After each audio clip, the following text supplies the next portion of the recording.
ဒါကတော့စင်ကာပူနိုင်ငံမှာ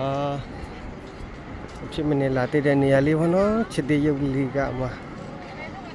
ကျွန်တော်ဒါတော့နောက်ဆုံးအကျဉ်လို့လည်းပြောလို့ရတယ်လို့ကြလောက်ရောစင်ကာပူကျွန်တော်မလေးရှားမှာနေတယ်စင်ကာပူကတော့ကျွန်တော်အချင်းကြီးလာလို့ရတယ်ပေါ့နော်ချင်းပြေးလာလို့ရပါတယ်ဟိုတိုက်တယ်ဟာကျွန်တော်အောက်ကိုတစ်ခါမှမဆင်းဘူးပါဘူး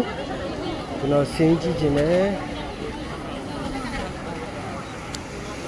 ကျွန်တော်အနီးကပ်သွားပြီးရိုက်ချီကြည့်မယ်ပေါ်လီကမှလည်းပူပါတယ်